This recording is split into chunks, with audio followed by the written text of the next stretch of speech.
Bwana Yesu asifiwe. Ninakualika katika masaa haya ambapo tunaelekea katika kutafakari neno la Mungu katika mida mizuri kama hii. Mimi ni mchungaji Othniel Frankie Ahia. Ninakualika na kukaribisha sana katika channel hii. Endelea kufuatilia video hii mpaka mwisho. Tuombe. Haleluya. Mfalme wa amani, tunakushukuru kwa nafasi hii ya pekee ambayo umetupatia na mtazamaji wangu. Endelea kutupatia uwepo wa Roho wako Mtakatifu akitujaza na kutuongoza na kutuelewesha kile ambacho umedhamiria tujifunze pamoja na mtazamaji wangu siku ya leo katika jina lako Yesu Kristo. Amen. Ninakualika sana katika tafakari ya wakati huu. Ninajua ya kwamba kuna mambo mengi ambayo umeacha na kustopisha vitu vingi sana kwa ajili ya kuitazama video hii. Mambo mengi ambayo umeacha kwa ajili ya kuitazama video hii, nina imani ya kwamba mwisho wa video hii hutajuta kabisa. Ninakualika kabisa endelea kufuatilia mpaka mwisho. Tafakari ya wakati huu itaenda kwa kichwa kinachosema mtegemea Mungu. Mtegemea Mungu.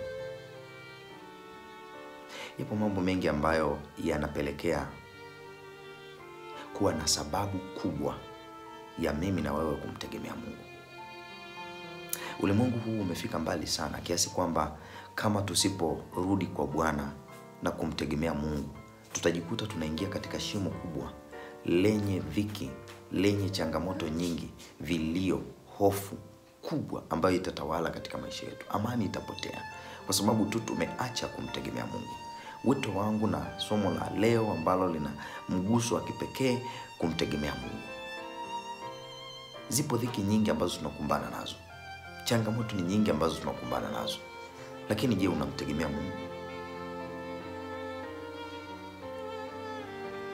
Ndio, marafiki zako katika ajira yako na kazi yako wanakusema, wanakuonea, wanakunyanyasa, wanakutenga, hawakujali. Je, unamtegemea Mungu? Ndio, kuna dalili za wewe kuachishwa kazi, kibarua ulicho nacho kwa wakati huu. Je, unamtegemea Mungu? Unaona kazi ambazo ulipaswa kuzifanya kwa wakati huu haziendi, na unaona kabisa ya kwamba ile kampani uliokuwa nayo, connection uliokuwa nayo, wanakutenga, wanakuacha taratibu.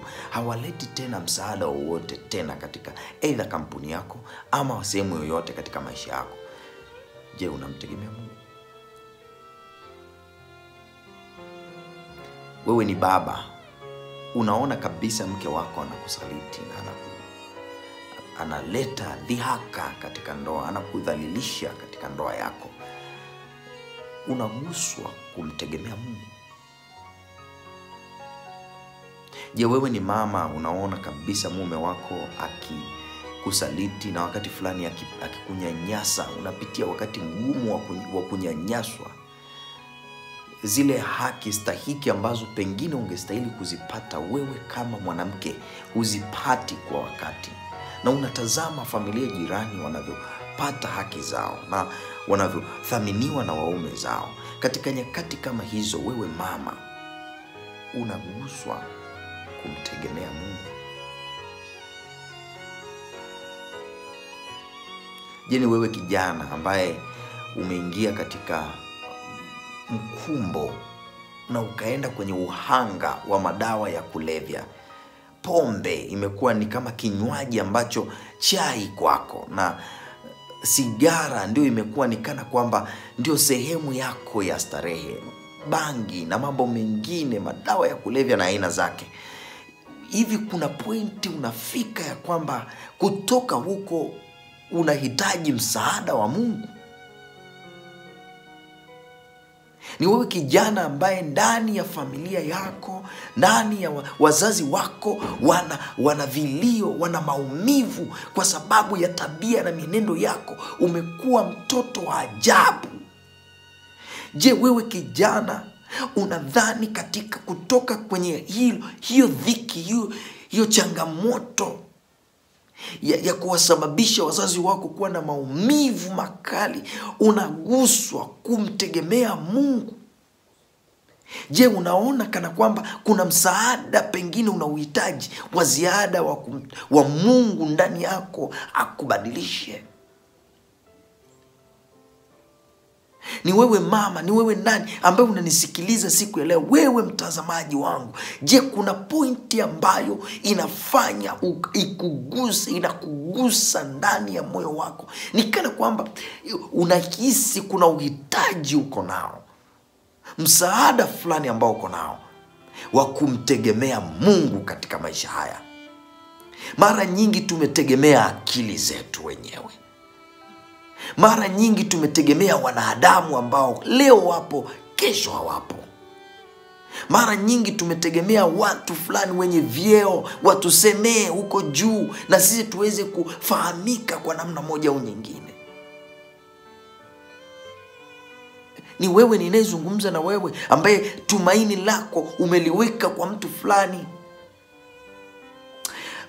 Wakati huu wa pekee kabisa Bwana anazungumza na wewe.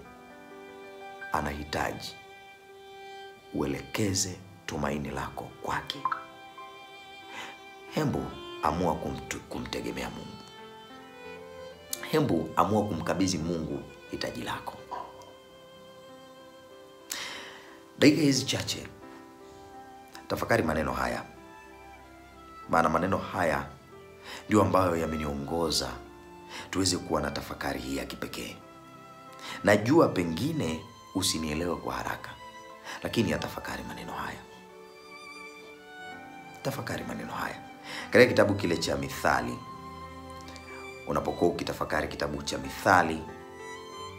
Mithali sura ya 3.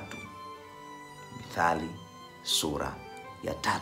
Ninaongea kwa kurudia. Wewe ambaye unafungua Biblia yako wakati huu, fungua, maana Bwana anahitaji azungumze na wewe katika kitabu hiki cha Mithali sura ya 3.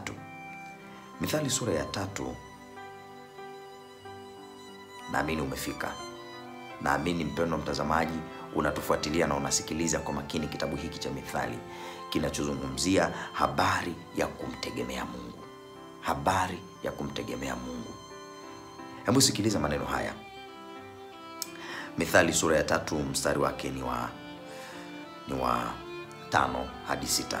Biblia inasema, mtumaini Bwana kwa moyo wako wote, wala usizitegemee akili zako mwenyewe. Katika njia zako zote mkiri yeye, naye atayanyosha mapito yako. Katika njia zako zote mkiri yeye, naye atayanyosha mapito yako. Kuna raha na faida ya kumtegemea Mungu, ya kwamba mapito yako atayanyosha. Unaona kuna nyingi kwenye biashara zako, kwenye kila kitu unachokifanya, mapito yako atayanyosha.